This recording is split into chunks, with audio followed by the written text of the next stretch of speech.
In this game, which features in Bobby Fischer's my most memorable games, Bobby Fischer creates two pass pawns, which forces his opponent Fridrik Olafsson to resign the game.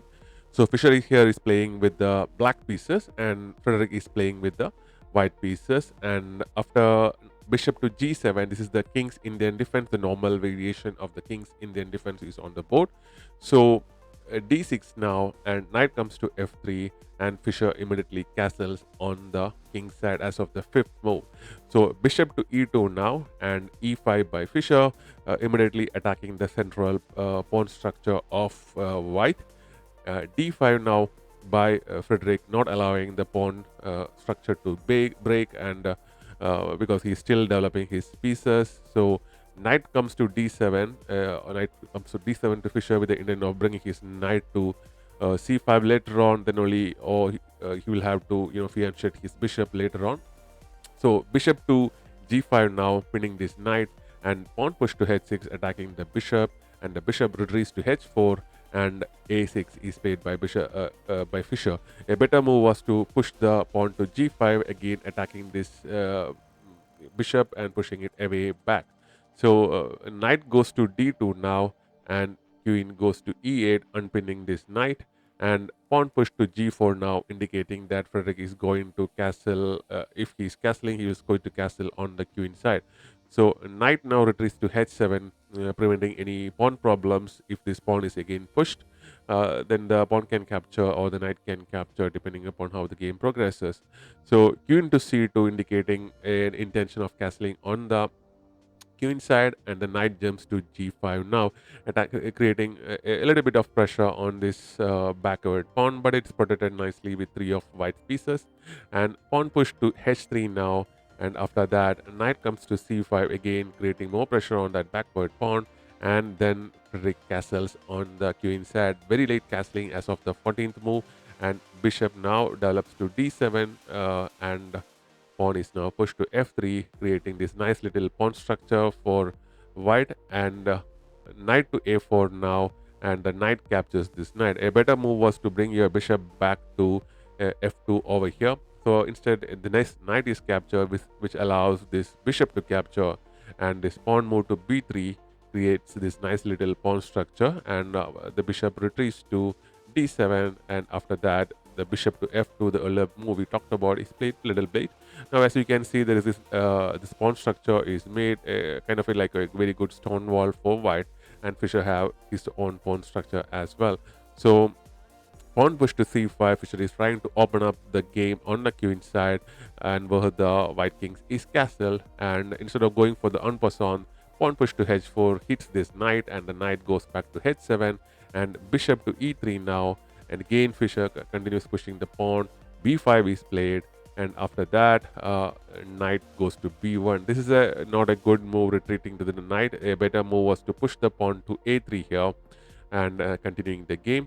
So Fischer continues pushing his pawn. Now f5 is played, and after the pawn is captured, the g pawn captures the f pawn, and the pawn is captured back, and the bishop comes to f5. So after all these exchanges of the pawn, now you can see these black bishops are activated, and it's already attacking the queen, and the queen needs to move, and it moves to d2. So e4 now, which indicates that these two bishops of black are going to be looking at the queen side, at the king side of the queen side of the white king. So basically, so rook now comes to g1. A better move was to bring the other rook over here, and now the pawn is captured, activating both these bishops. These are two dangerous pieces now, and bishop to h6, capturing this pawn is played instead of going back and capturing this pawn. A better move was to capture this bishop with the rook, which will force the king to capture, and after that you can just capture this pawn, and the king will move, and then you will get it back. And now the reason for doing that is that with this move, this allows Fischer to play this rook moves, which will protect this particular bishop in case of a capture now. So once this bishop is captured, the rook captures back, and the rook takes the rook, and the king takes back, and the bishop go to d3, attacking this bishop. A better move was to bring the queen over here, continue the attack with a check, and then there will be more problems for black, because this rook can also get activated at the same time for white. So bishop into c4 is played here, but a better move for Fischer was to bring the queen over here, which would prevent any checking ideas by this white rook, and that check immediately happens, and the king goes to h8, and then rook to c3, queen to c3 plus is played, and the queen covers, and after the queen exchange, this pawn captures back, and this bishop gets exchanged, and the rook is now developed and protecting this particular e pawn. So now this pawn is captured back, but a better move was to bring your knight over here, attack this pawn. Obviously this pawn will then be pushed, attacking the knight, and the knight can come over here and grab one of these pawns, possibly this pawn, because there's no point in pushing this pawn because the king will capture it. So, and the knight will also act as a blockade for this particular pass pawn as well.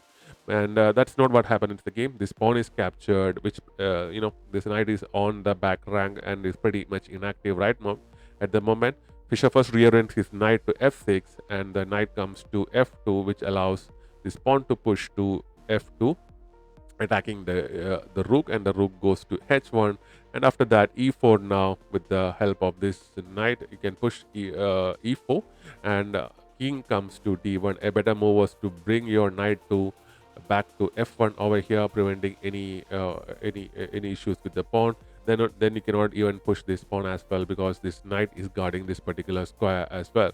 So the pawn push happens after that to e3, attacking the knight, and the knight anyways will have to go to f1 now, and the rook comes to e5 with the threat of pinning this, poking this king and that knight at the same time, and the king now comes to e2, preventing any pawn push, and the knight jumps to h5 with the idea like if you move this knight from here, the knight will jump over here and your rook will be gone.